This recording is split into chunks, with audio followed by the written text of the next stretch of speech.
All right, we are live. Episode 6 of hashtag Dad Life Dad Chat. Let's wait for a couple of people to get in here. So if you're in here now, though, go ahead and press the share button so we can invite everybody. Start some watch parties.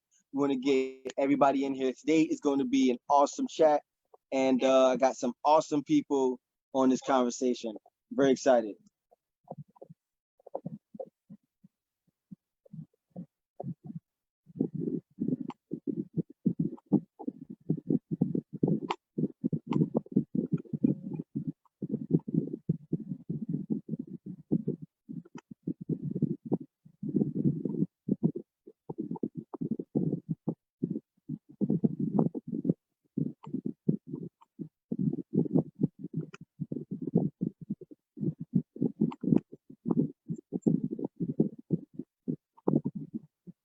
So normally I start up every episode with reading a piece from my book. Well, first of all, let me open up by introducing myself to those of you who may be new to this show. My name is Luther D. Isler, artistically known as the artist Anubis, and welcome to hashtag Dad Life Dad Chat, which was inspired by a series of posts that I started in about 2012, I believe, where I would just write different things that my first daughter would say, and then when I had a second daughter, also in 2012, and as she began to speak, or they started to have shared experiences, I would write and share these experiences on Facebook just under hashtag Dad Life.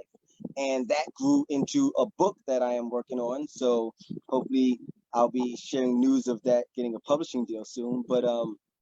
But yeah, so normally I usually start by reading a piece from the book, but I'm going to do something a little different this time. If you've been paying attention to my social media in this past week, I dropped a song that I got to sing, record and produce along with my daughters called My Daddy Told Me.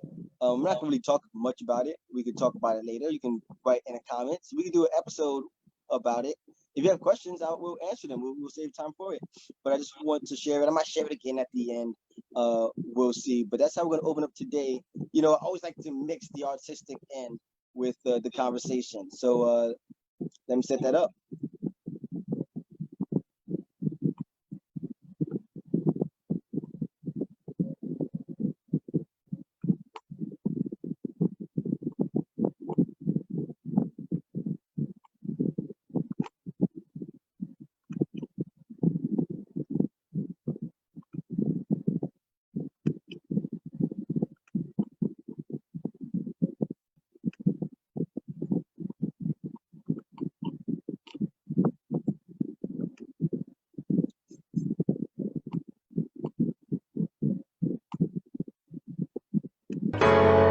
Hello, Daddy. I want to give a shout out to you, and I want to say really thank you so much for everything you have done. Everything. It's alright. It's alright to leave behind the old me. Real friends never leave you lonely. I love you like you are my one and only. This is what my daddy told me. You can be whatever you wanna be. Be the best. Be the best that you were born to be. I know. And I know you're always watching over me. This is what my daddy told me. God gotta be real, cause imagine the probability of random Vivian Phil making an Ashley and a Hillary. If I could fill a virgin with the heaviest artillery like Christ, I would sow my seed and grow a military. I hooked up with a baddie, but that hookup ended badly. But that's okay, cause on the way we made a living, a Maddie. The only double Lexus I be letting call me daddy. They be driving me batty like Joker in a golf caddy. Yep, on God I be teaching my children to Annie. Yep, hard not life but sing of tomorrow like Annie. Yep, cry for 3 days but on the fourth wake up Lazarus. Sometimes it takes disastrous to get to the miraculous. Sugar rush, don't let demons play you like a Candy Crush. Candy King, you could lean on me, call me your Candy Crush. Be a leader like Captain Crunch, multiply like the Brady Bunch. Follow the drinking go till you find the Lord of your ancestors. It's alright to leave behind the old me. Real friends never leave you lonely. I love you like you are my one and only.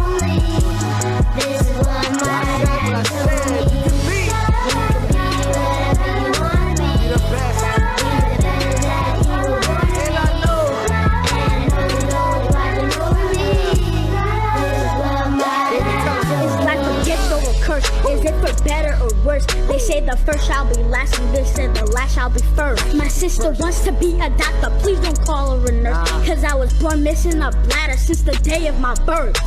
In double, can you feel it? But I don't know the word. They call it hydro science, absurd. But I don't drown in sorrow, I'm fly like a bird. And I'm so happy for real, call me a nerd. Cause when I think of all the people that hurt, I know my daddy wouldn't give me more than I can handle for sure. And daddy told me so in his word. He said the eyes have never seen it and the ears never heard. Nothing be better to me than challenges that better me until I be a better me. So I'ma take it to church, I'll put a hymn on this verse. If I got nothing to offer him but the change in my purse. Word. Yeah, just let that marinate. That's marinating on melanin. Sing! It's alright to leave behind your It's alright. Good friends will never leave you lonely. I love you like you are my one and only. Yes. This is what Right, my break it on this. dad told me. Tell 'em. You can be whatever you want Be the best. And I know.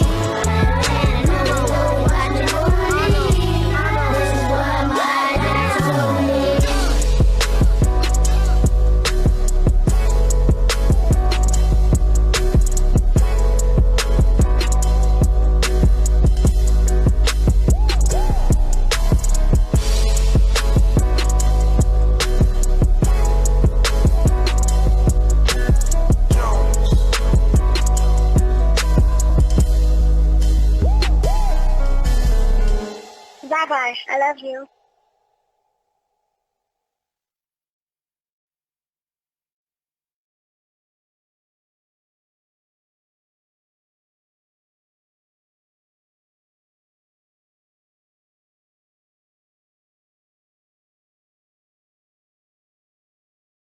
You're muted.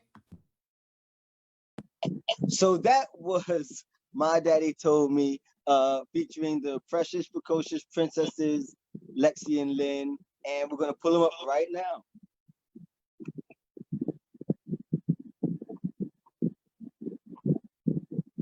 Hey, ladies. Hi. Hello. Hey. Yeah. So this is like the second time we played the song on Facebook Live. You liking the song, babes? Yeah.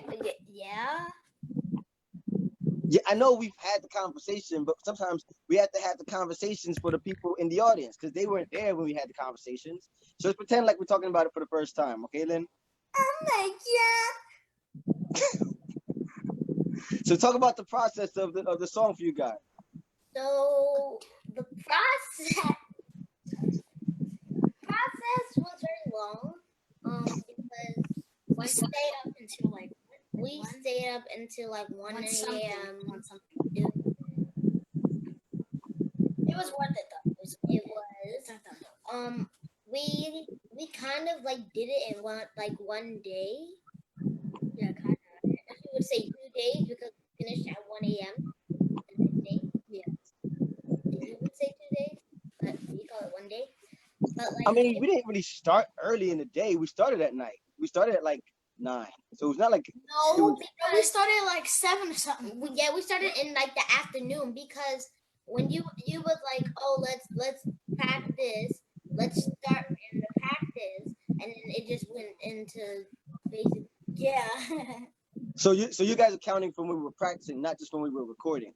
So you're saying from practicing we started at like 7, and then to finishing recording we ended at like 1 a.m. Are you saying? Yeah, but like when we were practicing, it wasn't really practice. It was like going straight through like it wasn't really practice. Well, we were practicing was literally writing mine down. When we were practicing, it was like we were doing it with the beat, but we didn't record.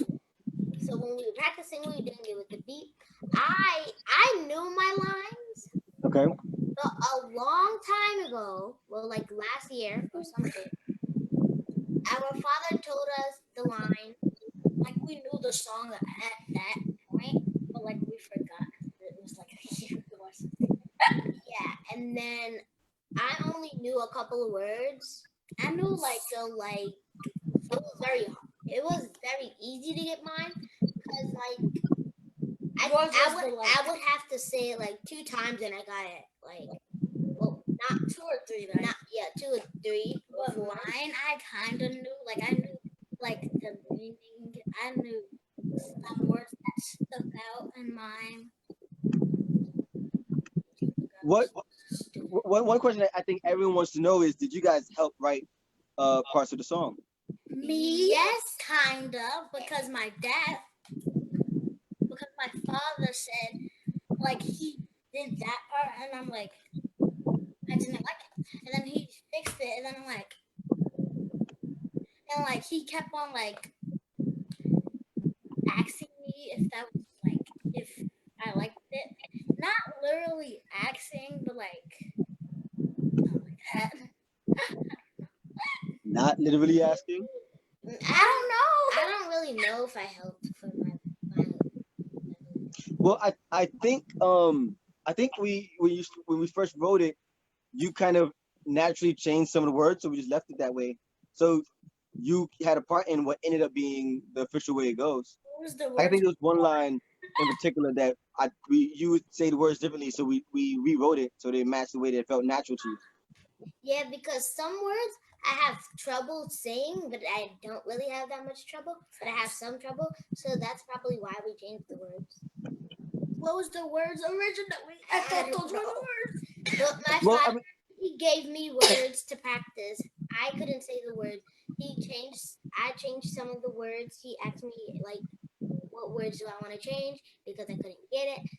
So I changed some of the words, and then we just kept practicing, forgot, and he brought it back to us. Yeah, I mean, we wrote it a little while ago, so I know we don't remember all the details, but I think it was great. I had a lot of fun working with you guys, so it was fun for me. I know that much. But like I said, like my lines were easy for my father to remember because I say it over and over again. Like we wrote it down on a notepad, but we lost that notepad. I only had a couple of words in my head.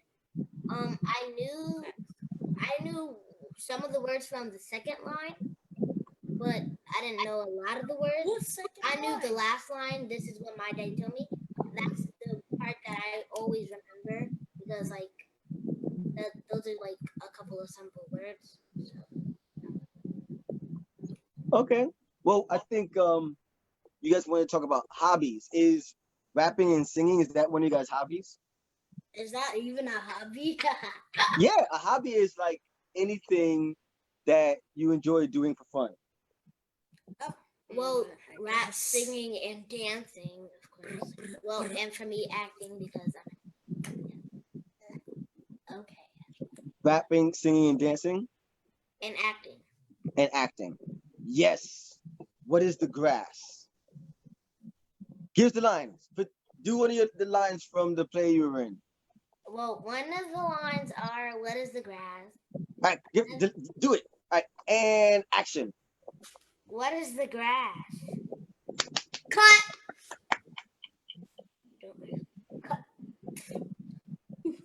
Another line is, this is the city and I am one of the citizens.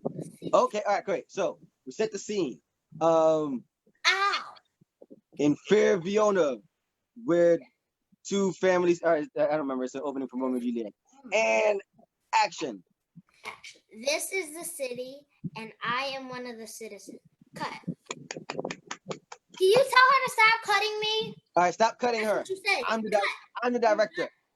I'm the director. You play a tree. There's actually no tree position in the play, but like, okay. Oh. Listen, you have to give her something to do, Lynn. Or I'm just out. She can say I contradict myself. What now? I contradict? Is that the next line? Is that after you say your line? I really don't know. I know like there's a little line before that, but that's DT. Okay. All right. So Lexi, you're a tree. Lynn, you ready? said my line. Yes, but we didn't set the scene. We got in Fairviona. And action. This is the city, and I am one of the citizens. Now, Alexis, you have to be the grass. She has to be the grass now. All right, Lexi, be the girl. Okay, perfect. And action. What is the grass? Perfect. You can get up now. All right. So I've had the very lucky opportunity of you guys staying with me this month. And this for those watching, and the girls know this because they were there. You know, we've all lived, mommy, daddy, and girls together for about 8 years, and in last November, daddy moved to New Jersey, and so I think this is the first time in 6 months that we've lived together, and you got to spend a whole month at daddy's house in Jersey. So And I never been here before, so this is my first time being here. yes. So hey, get off the phone. She's not on the phone. Oh, okay, just checking. My foot hurts. Oh, He would always describe it. I would ask questions like, is there a TV in the guest room? Like, I would ask so many questions. I would be like, is there a bathroom? Like what? I would ask so many questions like I wouldn't know, and he would describe it and say like yes or no. Why would there not be in a bathroom? Actually, why would he live? so describe it. Now that you've seen it, describe it for everybody. So. We're in the guest room. The guest room looks like a bed, a closet, a plant, a red chair, Ashlyn. Alexis. Oh no. Oh, sorry. Okay, cool. So beyond I didn't mean to describe it that detailed, but thank you very much. But what has it been like living with daddy for a month?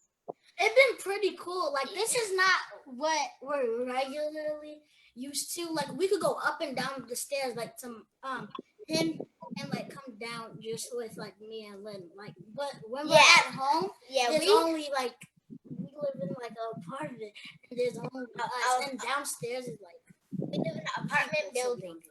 So there's a floor and an upstairs. So our neighbor on our floor and our neighbor upstairs is friends with our mom. I mean, like, sometimes we go up we there. can talk to our next door neighbor, but we don't really go upstairs. The only time we went upstairs is when we like had a birthday celebration. Yeah, that's not birthday Zoom, and we gave her a piece of cake because we and her daughter that we gave. And I ate it hard and I almost broke it. That was All right, we're back to the focus. So what has it been like? I guess this is the most time we've spent together, I guess, right? So what is it like living with daddy? We only like you would come to our house, like we would go to the park, get smoothies, like sit down, talk about stuff, go back to whatever we were doing. Yeah, like but now we're here. We never been here, like I said, we never been here before.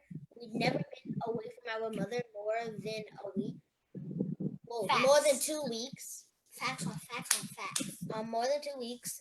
This is kind of new to us from being from our mom for a long time. But if it's for like with a relative or like a family member, like why is there like an issue? I mean, like why is there? But like I really don't really go with somebody else for a month. But like I said, for a relative or somebody. You guys managed to never answer the actual question though. So you talk about what apartment with mom is like, and then not moving with. But okay, but what is it like living with daddy? Nice, cool. It's dope. Nice. It's cool. It's dope. But like we had fun, but sometimes we really don't get to have that fun with daddy. Because he works for the senator and he works like so yeah. But I think we did some. the past few days it's been fun, especially yesterday, because yesterday we made a dump cake with that. Dump cake. It was really good, but one of the parts I was sad because the Ice freezer cream was- melted. Yeah, The ice cream was shut down. I mean, the freezer. was shut Freezer. How you guys feel about New Jersey? It's different. I like it. Like I said, it's kind of new. Never been in New Jersey before. Well, I feel like I've never been. I Well, have been. you've been to New Jersey. I mean, when you visited Auntie lives in New Jersey. She lives in a different for area the of New Jersey. Easter egg hunt. It's really different. Yeah, Like, it is really different. Over here, you got balcony. Yeah, what? Balcony. Oh yes, yeah. But I think I did work a lot. I do work a lot, but I think we got to do some stuff together. I cooked every day. That was good. You guys, what was your favorite meal? Your chicken. Chicken. Yes, I'll make that tonight. Yay! You know what's funny? The person who taught me how to make that chicken is on the show today. Mr. Raymond. Ew, since when you guys call him Mr. Raymond? Nobody Yes. calls him that. I don't call him that. That Will you- was What do you call him, Lynn? Black. Uncle Ray J. Okay, cool. Now my version of the chicken is better than his though. One day we both need to make it, and then you guys taste both of them, and then we gotta do a blind taste test. Testers. Huh? Taste testers. Yes, you gotta be blindfolded. But And you then- should make them both What's the- ways. what's You the should make point? them both ways. The strips Nope. and the wings. No. Well, we would pick the same type of way to make it. I prefer to do the strips, but I don't know if he does strips. So we'll both make. Because you can We'll both use the exact same chicken, like the same pack of chicken, so that it's not the chicken you're judging, it's how we make it. Okay. So if he wants to make wings, then we'll both make wings, and then you have to have blindfolds on, and you taste each one. How that sound? What's the blindfold for? So that you have to only judge it by the taste and not looking at it. Like for example, we can't judge mine- it with the book. No, What? who does that? It's taste testers. Lynn. right, and if you look at it, you might be able to tell the difference because the color of mine is probably different than his. What is it? His is like yellow or something. Yours is like orange. The point is you do the blind taste test. That way you have no idea which one it is. How's that sound? It sounds good. Okay. So Oh, and Dad's house is fun because one time, was it yesterday? No, it was the day before yesterday. We made a TikTok with Daddy. It was hilarious and fun. yeah, I think we could post that TikTok. I'll let you post it today. I thought. Or do you want to redo it? Do you want to redo it? I'm not redoing it. Okay, then we'll post it today. But no, we made a song. That was good. Although clearly I wasn't about you having fun all the time because you had to get some work done too. You guys probably did more chores here. Exactly. So what type of chores did you have to do here, Lynn?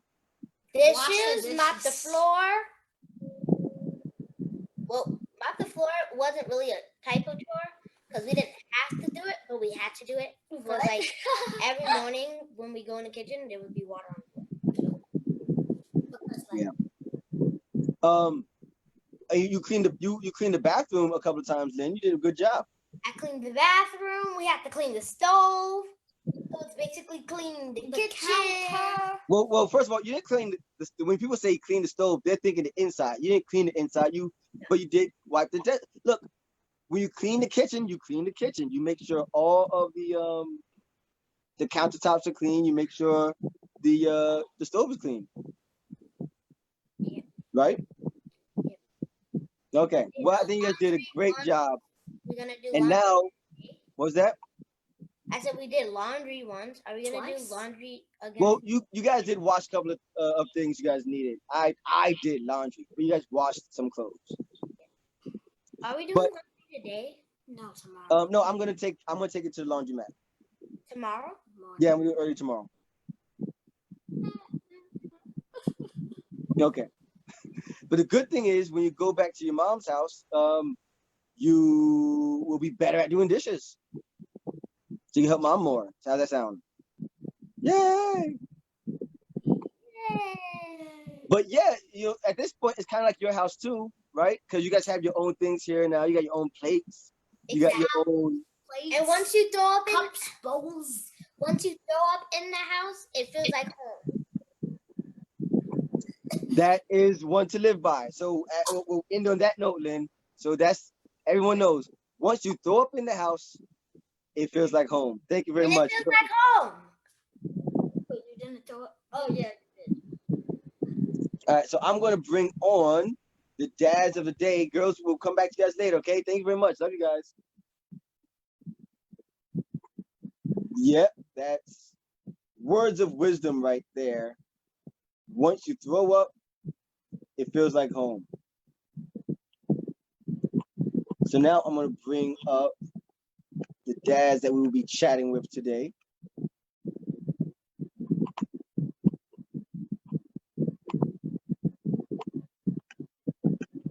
We have Raymond S. Johnson and we have Jose Alicea.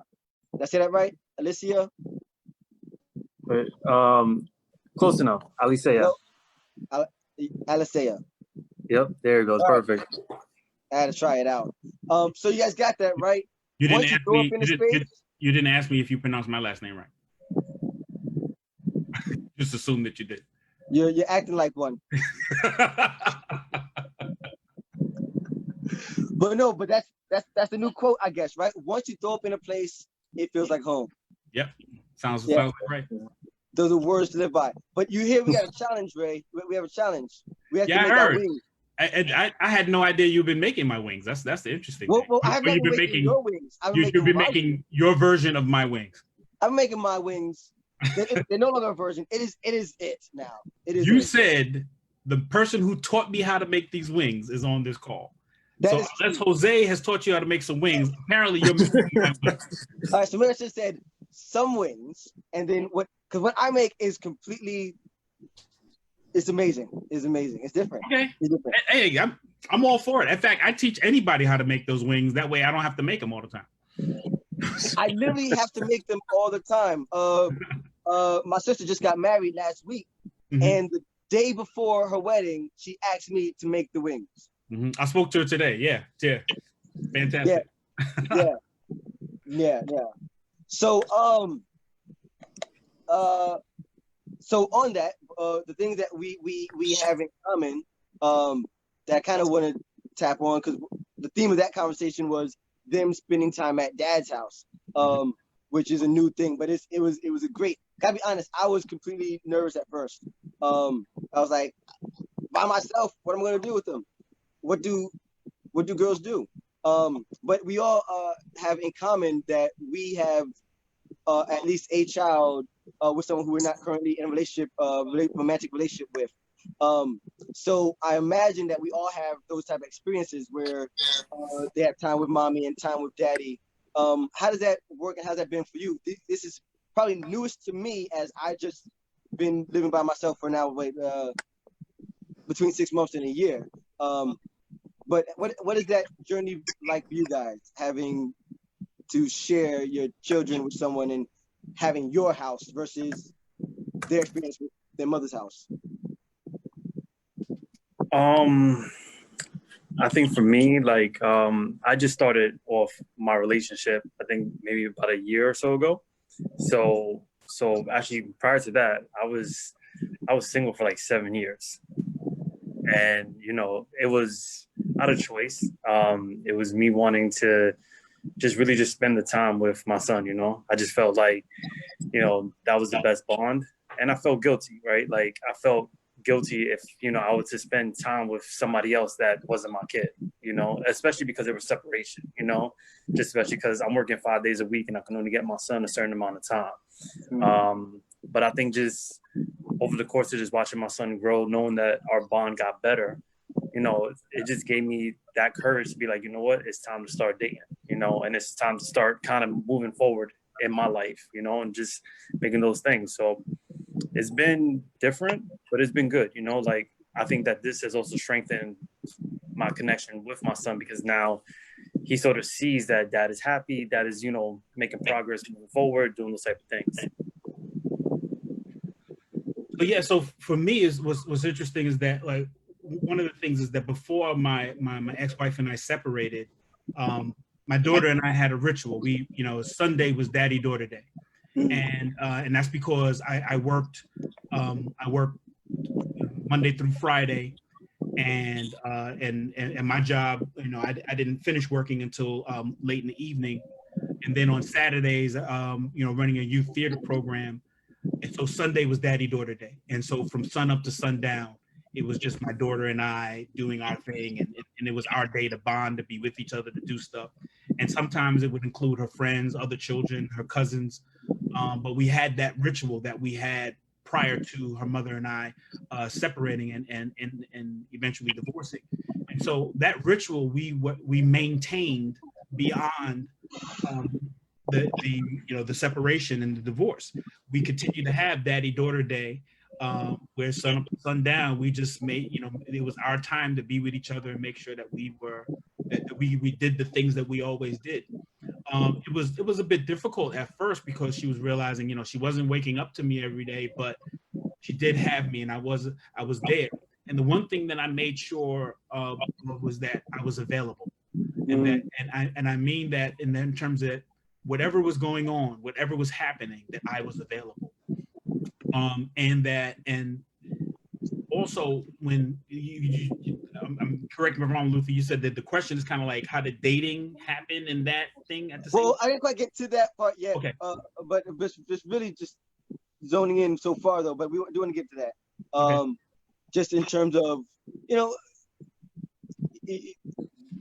where daddy lives is home too, and what's the process of, like, kind of for you guys been like establishing that, right? Because you have your home, which are, assuming that, in our cases, the mother's home is the primary one, at least for mine. But so I'll say it like this: when I was first thinking about having it with me, my first thought was, I need to make sure they have fun. What are the fun things we're going to do? And then I stopped and I said to myself, I'm not a day camp. I'm not a babysitter. I'm not a grandparent, right? So my job is not for them to have fun, but for them to be at home, right? And they threw up, so it's home apparently. but yeah. So for you guys, how did you kind of navigate? What does that mean? What does that feel like? What is that? That might be how mommy does it, but this is not. This is how this is daddy's house. When you're at daddy's house, your house with daddy. What was that process, establishing that kind of balance, that kind of new normal, or that, balance? I don't know. That's interesting, Lou, because my situation was a little different. I heard Jose say that he was by himself for 7 years, right? Is that what you said, Jose? Yeah. After the breakup, he was on his own. I after my separation, I actually moved back in with my parents. I was an adult, but they were like, hey, we realize things are difficult. It may be hard to find an apartment here in New York City, so just come on over. And so I ended up back with my parents. So my daughter coming to stay with me for weekends or at any point in time was her visiting her grandparents' house, which she had been to a number of times, her spending time with me, and usually our time was out and about. Usually we were at museums, national parks, amusement parks, doing activities, going to different shows, even an impact show or something like that. And we would do those types of things. And then I started a relationship not there long after. And in that relationship, I moved in with who is now my wife, and this new space now became the space that my daughter had to come visit.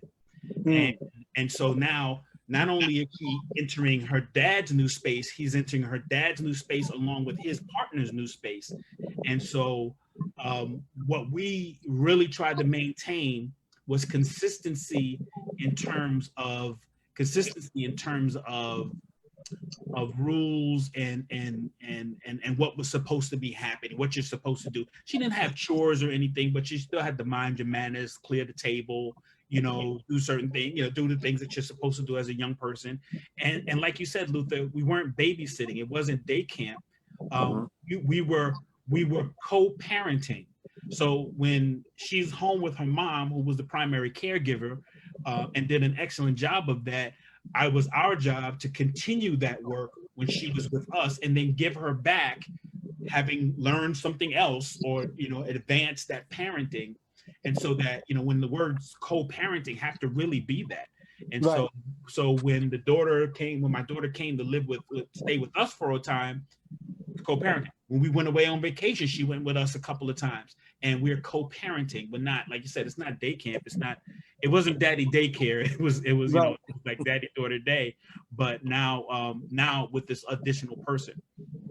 Jose, yeah, what has that co-parenting been like for you?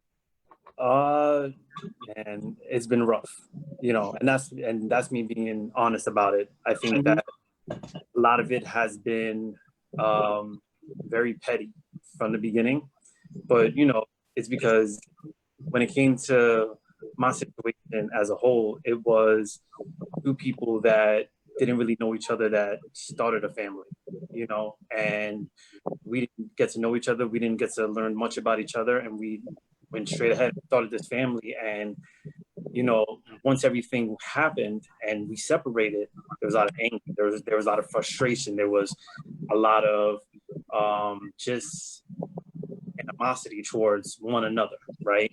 And it was, dad raises his son this way, mom raises her son that way.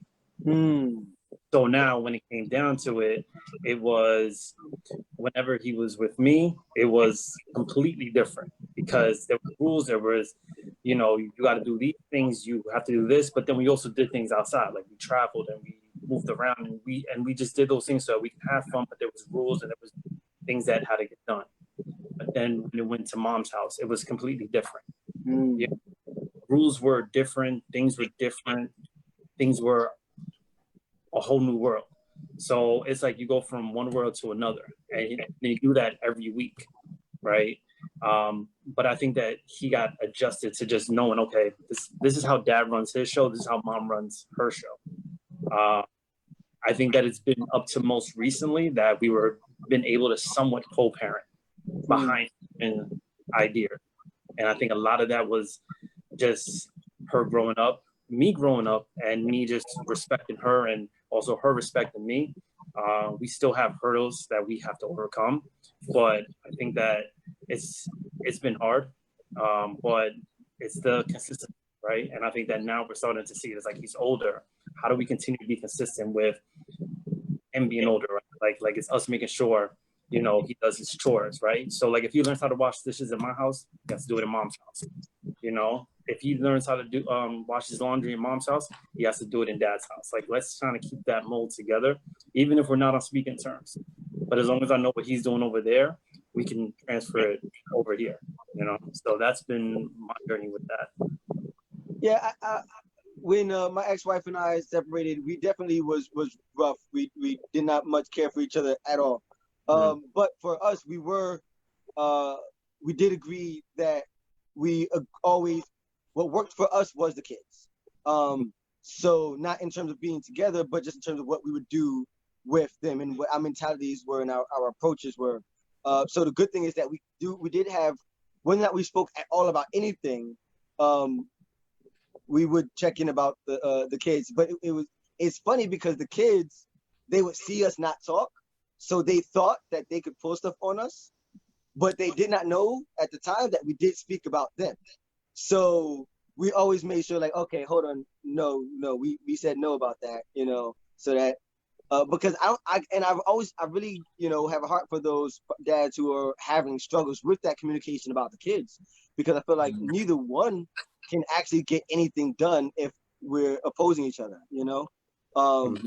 So that's rough, I have a lot of boys, talk about their baby mama drama for real, and it's intense. One of the first guys I had on the show, he brought up this thing called was it parental isolation, something like that, of not, when one of the parents kind of doesn't really let the father or the other parent be as active as they want to be. Did you guys struggle with that at any point? Jose, you want to get on that one? So I would say yes and no for that. I think that the biggest takeaway was that, mom had a new boyfriend, right? And it was one of those situations that you can see that she was trying to push our connection away, right? And she wanted to have this happy family, right, with this new person. And it kind of made things rough because now it was like, well, it just led back to the, how can I say it? It led back to a lot of pettiness, right? And it led to a lot of fights. It led to a lot of arguments that really, really try to push me away from my child, right? And it took a lot from me because it was a lot of like texting saying, hey, you're a horrible dad because you picked up your son late today, right? And then it's just like, well, he's gonna be with, me and this guy today. So then you need to come find us, right? Or you need to come here. And it really just led to trying to slowly push me away or just trying to see how far you can test me so that I can give up. And I can say, you know what? I'm tired of this. I don't want to do this, but I think it just was strong-minded, just standing my ground saying, hey, listen, this is my kid too. This is what we're going to do together. This is how we're going to build that bond, and it was just, one of those things. I hope that answered that question somewhat. Oh, yeah. So, yeah, I think for me, one of the things that I have to say what was fortunate about my breakup was that we kind of agreed that we weren't working, but we also agreed that once our relationship ended, that any of the animosity that we had towards each other needed to cease because the reason why we were having an animosity no longer existed. We were together, and we just couldn't figure it out together. So once we separate, we should probably have no more animosity. Not that sounds like pie in the sky, but for the most part, we had very little conflict after that. We did have some conflict. There were things that happened, but the reason why we were having problems because we were together. So now we're separated. Now the other thing we agreed on was my daughter's welfare. Was our daughter's welfare, and so and that was important. And so we had to make sure that whatever we did and make sure she was taken care of. In fact, there was tremendous amount of respect for my weekend and daddy-daughter day. Because even if it wasn't my weekend, sometimes I still had daddy-daughter day. So if it may be my weekend Friday to Sunday night, but wasn't my weekend, I still got Sunday morning to Sunday evening. And so my ex-wife was insistent. She was like, don't disappoint her. Make sure you stay in her life. She loves you. And that was the one thing we agreed upon. And my ex-wife is doing a fantastic job of raising her and making sure her education and everything is straight. And I'm doing what I'm supposed to do financially. And so we were fortunate in the situation of agreeing on our co-parenting early on. And then just and like an example of that was a day when my ex-wife had an issue with my daughter and something happened, something came up, and she was like, it was like one of them mothers and daughters butting heads. Yeah. And so I called her and said, are you home? And I live in Brooklyn, they live in the Bronx, and I said, are you home? And she said yes. And I said, well, I'm outside. Do you want me to come in and talk? And she's like, you're outside. And I said, yeah, well, you told me there was a problem. So I'm here to support you and help you with the situation. Right. And literally went in and when, you got to welcome me into the house. I come into the house and we have the conversation and I present to my daughter a united front with her mother. and how we're going to handle the situation. The thing that I was a little shocked at was my ex-wife then went over to her computer and she FaceTimed my wife and called her up and said, "Hey, you want to get in on this too?" People like, so now my daughter knew and understood that not only are her mother and her father on the same page, but her father's wife, her stepmother, is also on that the three of us are doing this together. Right? And we love you together, and we're going to support you together, and we're going to discipline you together and keep things right together. So, and let me say this, I don't want to dominate the conversation, but let me say this. One of the things that we find, one of the reasons why we believe we were able to reach this point is because my wife and I, my current wife and I, prayed for this every day for over a year. And when I tell you pray for this, I'm not saying, oh, we were specific about our prayer and our faith. We're really deep in our faith, and we're true believers. We prayed for this for over a year before we saw anything kind of change or shift in attitude or relationship. And then we continue to pray for that. And so, it's what we put into the atmosphere that we believe changed that situation and created the ability for us to co-parent, not only mother and father co-parenting, but mother and now stepmother and father co-parenting. No, that's amazing, but and definitely gets to a success story in the last question, which is how did you guys navigate, as I put it, dating while daddy? It has not worked great for me so far. Which so women love how much of a dad that I am. But I think the closest relationships I've gotten so far were like, but you have kids already, and I'm like, everything else was fine for you, but now getting serious, it becomes an issue. Which, I mean, I guess better knowing that, obviously. But part of me sometimes is like, you know what, let me get to know people first and then say, oh, I have kids, rather than scaring them off or whatever. I have not figured out what the balance is. Ray, you've already figured that out. Jose, you seem to be doing pretty well with it. What is it that I do not know? Listen, I'm gonna be honest with you. I spent 7 years really just on some like, I don't want to be with anybody. And I just want to just spend that time with my child, right? Like, I don't ever want to lose that connection. I truly think that was my fear, right? But I think that as I watched my son get older, and I'm starting to see now that, his relationship with his mom is the best, right? I see that, he's turning into his own person. He got his friends, he got his family, he got things like that. So am I just going to just stay inside my house by myself for the next 30, 40 years and just be like a lonely old man? Or am I going to just say, hey, you know what? It's time to just make that jump, And when I met my partner, who I'm with right now, I think it was just a lot of trust, right? Like, I needed somebody that I can trust, that I can say, hey, this is what the situations are. This is how my relationship is with his mom. This is how my relationship with my son is. And I don't want to jeopardize that.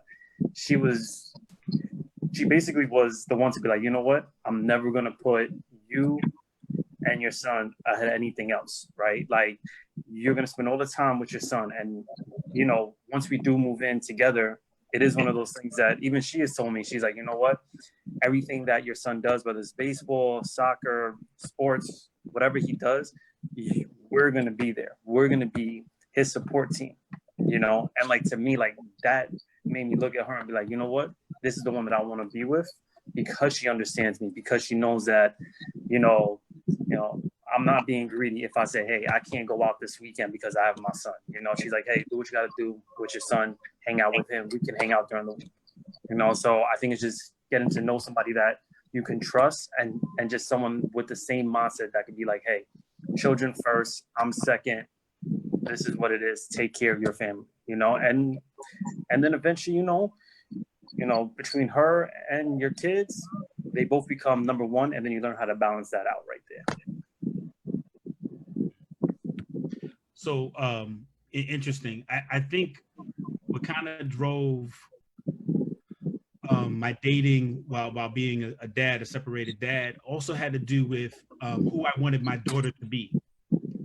And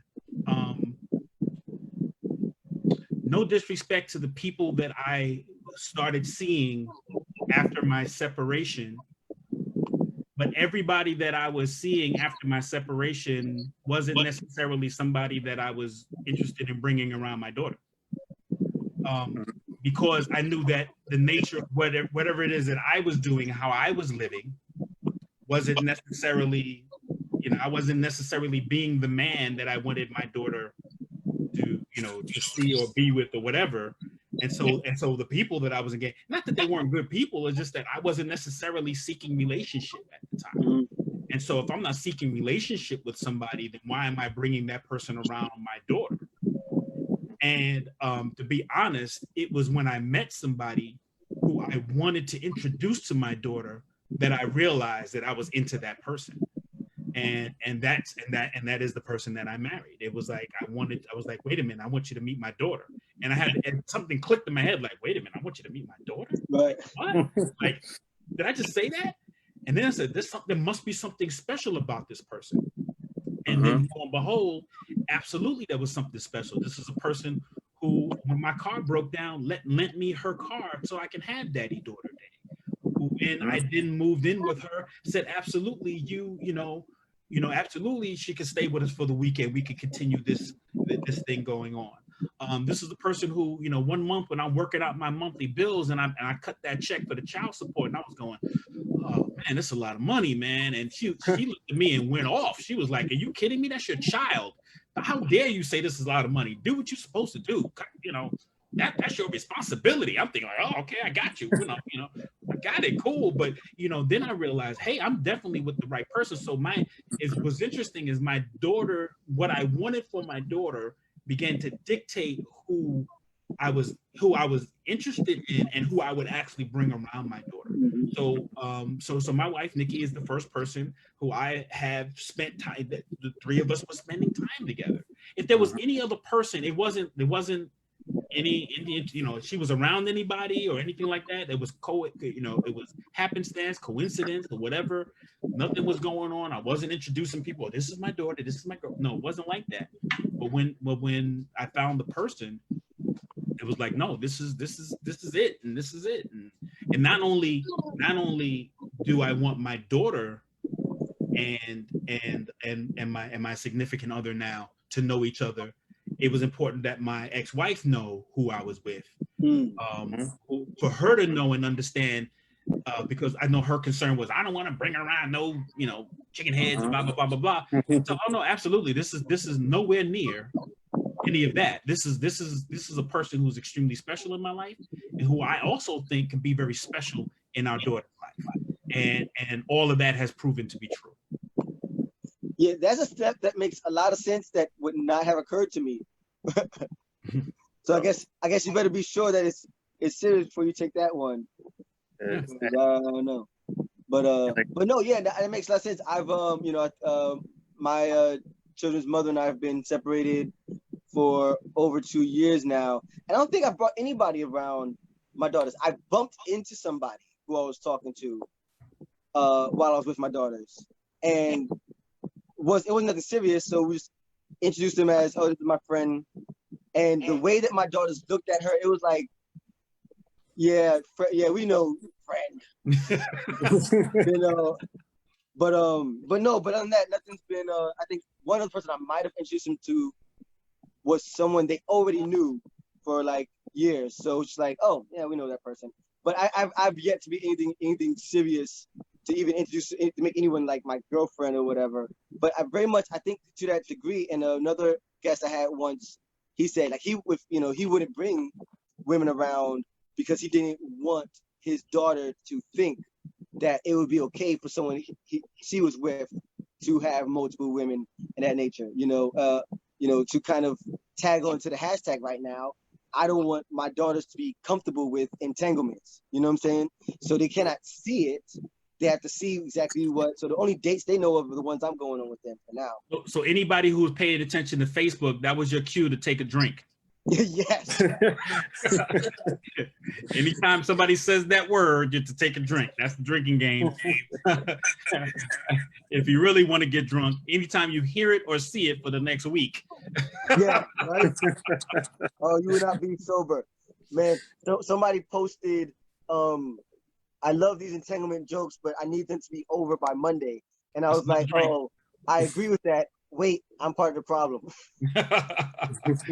But speaking of the example that we want for our daughters, since we're wrapping up, I'm going to bring back my precious, precocious princesses, and they have some questions for us. Now, my disclaimer every week is that I have not heard or read these questions. And so far, they've been really good. They've been really great questions. So, hey, you guys should be able to start your video now. If they're not at the computer, this just goes to why You don't want to say for this? Oh, here we go. Hey, ladies. Nice to see you guys. So you have questions for us? Yeah. You nervous about your questions? Yeah. You don't think they're good questions? Yeah. All right. Well, let's see what we got.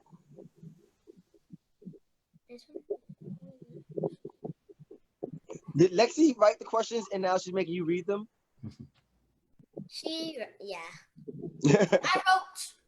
I did 2, she did 1. Okay. Well, good. Teamwork. All of them. I came up with one. We didn't give names. We just go to everyone. No, wait. Okay, this one for Uncle AJ. Hey. It says, were you read? Were you scared when you found out you was having your first kid? Was I scared when I found out that I was having my first kid? No, I wasn't scared. I was extremely excited and elated, and I remember it like it was yesterday. I remember being really excited to see it and have that day happen. To be very honest with you, I was so excited, I almost didn't believe it. I also remember the day she was born. To tell you how special that is, I still have the clothes that I was wearing the day that she was born. I bought a newspaper on the day that she was born so that I'll have the memory of what happened on that day. And when she was born, I sang to her the Stevie Wonder song, Isn't She Lovely? I wonder if I have the clothes. I probably do. I gotta find it. All right. That's deep. That's deep. All right. Next is for Mr. Yeah. We already know this answer for our father. So. Was it hard to tell your kid or kid's personality? Speak up. Speak up. Was it hard to tell your kids or kids personality? You tell you to watch the show. So I think as far as their personality, I mean, I could tell my kid's personality. Like, he's just like me. He's a goofball. He loves video games. He loves all that type of stuff, which is the same thing just like me. So it's like, when I look at him, I see me. Like, I see exactly who I am because we like the same exact things. And it's scary to just see somebody do the same exact stuff that where you do, because you're like, geez, in like 10, 15 years, is he really going to be like me? I know for my my daughter, just for the sake of the argument, my daughter turns 21 this month. Oh, wow. Luther's shaking his head because he knows her. He remembers her as a child. He remembers her when she was too young to be an impact, and I had to bring it with me on Saturdays. And now she turns 21. She's going into a senior year, SUNY Purchase. My daughter, I definitely knew her person. What? When is her birthday? Her birthday is the 30th of this month. So that means I met you, I think, in 99. You born 99? Yeah. Then I met you like a couple of months after she was born. Yep. That is crazy. Yes, I've literally known her almost all her life. Right. So so she definitely has. I definitely knew what her personality. I knew more about her personality than I think she knew or even realized. She and I had a really deep heart-to-heart conversation last year, and in that conversation, she revealed some things to me and talked to some things to me about her and her life and her, you know, and I was looking at going, great, fantastic, you know, just so you know, I've known that since she was 7 years old. You know, it was like, she said, what? You know, I'm like, yeah, I know you. And then my son, who is right between Lexi and Ashlyn in terms of age, Zaire just turned 9, right? Zaire just turned 9. So Lexi, how old are you? 10. And Ashlyn, how old are you? 8. Right. So Zaire just turned 9. So he's right between you guys.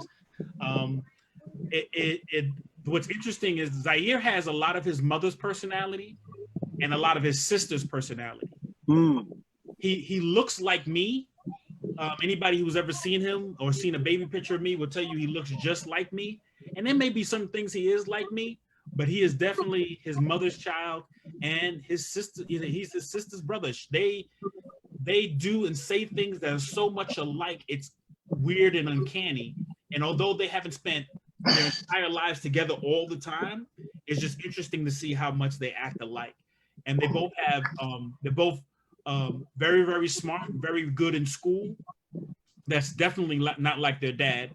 I was not the greatest student, but both of them are excellent students. And so, yeah, but it was easy for me to kind of pick out their personality because I watched both of them grow throughout the years. Lexi and Lynn, we actually just did have that conversation, and Ray J said what I said about being able to know ahead of time stuff about you guys that you guys figure out later. We just said that, right? All right, what's your last question, girls? This is everybody. Lexi, where you going? I'll shoot the bathroom.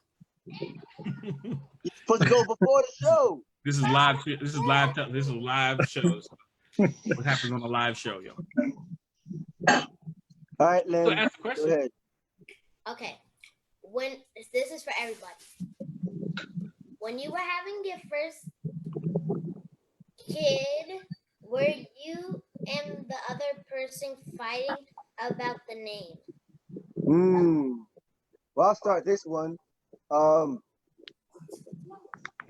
No. Yes. No. I pretty much knew that I wanted to name a daughter since I was a teenager. Don't ask, I was a weird teenager.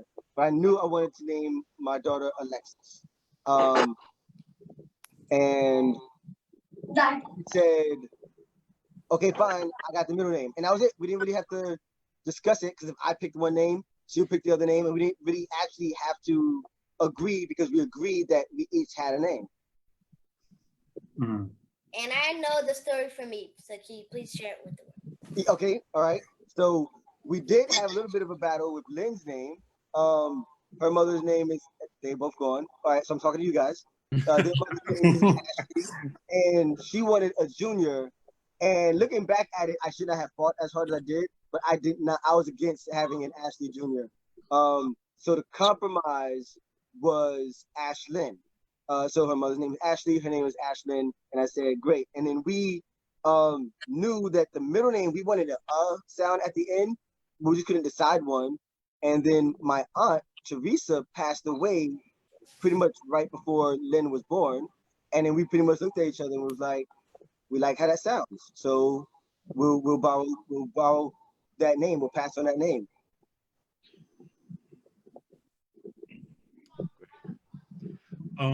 Yeah, there wasn't an argument about my daughter's name, and I'll give you the story really quick about both their names.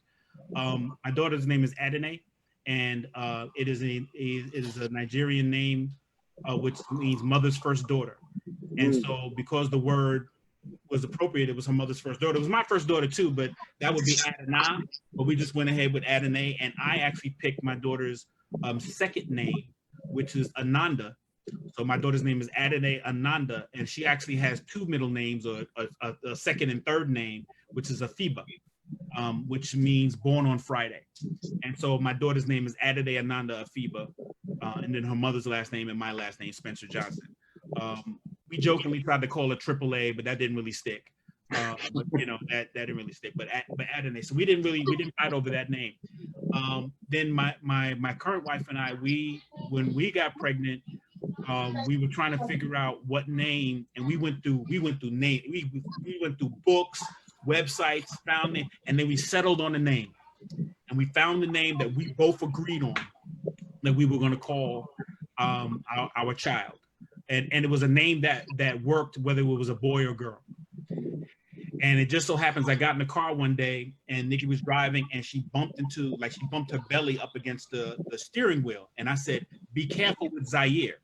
Zaire was not the name that we had chosen. I said Zaire. She said, "What did you say?" I said, "Oh no, I meant to say," and she said, No. What did you say? I said Zaire. She said, "Why did you say Zaire?" I said, "I have no idea. It just came out." She said she accidentally called him Zaire twice earlier that week, even though she and I had settled on a completely different name. It started with a Z, but a completely different name. But she called him Zaire too. And at that moment, we both realized we had no choice in picking his name. He had picked his own name and told it to us. So the other beauty, and the reason why you said first child, and the reason why I'm giving you both children is because I'm finished having children. I have my children from A to Z. So that's it. Right. That's dope. I mean, I wanted my son to be named completely after me, but then I, just kept coming up with some really just insane Hispanic names for my son. I think at one point his name was going to be Jose Julio Cecilio Alicea. Like it was gonna be some crazy stuff. And I think that's where all the back and forth went. But eventually we decided on like Joseph. Like we were like, just name him Joseph. And that's where that was. So it wasn't really a fight. It was just dad really wanted something really absurd and insane. And mom was like, just name him Joseph. So that's the story of him. Man, awesome. This has been a great chat, guys. This has been super dope. I appreciate you guys joining me for it. Lost Lexi though, but that's cool. Yeah, I'll wrap up, but any last thoughts you guys just have? Well, real quick, I think that this is a great platform for me just to kind of just let you guys know that I'm actually writing a children's book actually based on the same topic. Awesome. And like it's about like just like a character that's parents do separate. But now the character has two friends that already been through it, and it's like these kids are trying to guide him, but in a very fun, creative way, in order just to keep the family back together, or else to go through different things like mom's first boyfriend, and go through them little like Rugrat type adventures, but knowing that the parents are separated. So that book should be coming out this fall sometime. So I think that this is definitely a great time to talk about that too. I just want to say, Lou, you know how I feel about you, man. You're one of my favorite people in the world. And I appreciate you having this platform and even putting out your dad life posts. I read them all the time. I think they're some of the funniest and most honest things that ever are ever on Facebook. I appreciate them. I know you say you don't write this stuff, you just repeat this stuff, right? The moments write themselves. We're about 20 years apart, right? There's about 20-year difference in our ages. But I just want to say you inspired me, bro. You inspired me to move forward and actually do my own show. And so, me and my good friend Quinton Hunt, we are working currently on a platform just like this, where we're gonna do, life as we see it. And it's just, two old dudes from the old school acting like old fools, talking about everyday issues. And we're gonna try to replicate some of the magic that you've kind of caught in the bottle and us putting out here too. And you already know, because I talked to you yesterday about this, is you're gonna be helping me produce this thing. Yeah.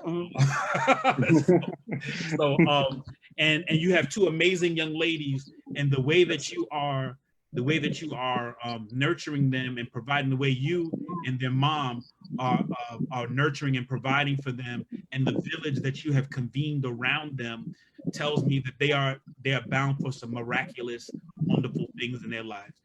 They are superstars. I know they know that. I know that they believe that, but they are truly superstars. And when they have their own show, I hope they invite Zaire to be on their show and talk with them about some of these same topics about being a child and growing up and being around family and friends and the arts and so forth. And so, man, continue to do this great work that you're doing. I appreciate you, Jose. It was great meeting you, or virtually meeting brother. you. Great having this time together. I sound like I'm the host of the show. I'm sorry. Thank you, bro. No, but good. But part of the thing I've actually been enjoying the most about this is when I have dads who don't know each other. I mean, that's actually part of why I created it, because meeting dads, right? You know, and I will go off on this, so I'm trying not to right now. But you know, we grow up, especially as Black and brown dads, thinking that there aren't as many of us because we don't live with the mother, which I actually found it again. A 2013 CDC report study proved that was far from the case. We don't live in home with the mother, but we are some of the most active without kids. Which I'll do a whole episode about that later. But the point is, so I would be in conversations with other dads, and I'm sitting here thinking about all these conversations that we are having. I'm like, we are in this moment knowing that we exist, but we as the whole feel alone. So I think it's great that we're making these connections, and I'm glad that you guys make these connections, and we get to be people who from different spheres of life. Jose and I, we work together, but we don't actually really know each other. We're knowing each other.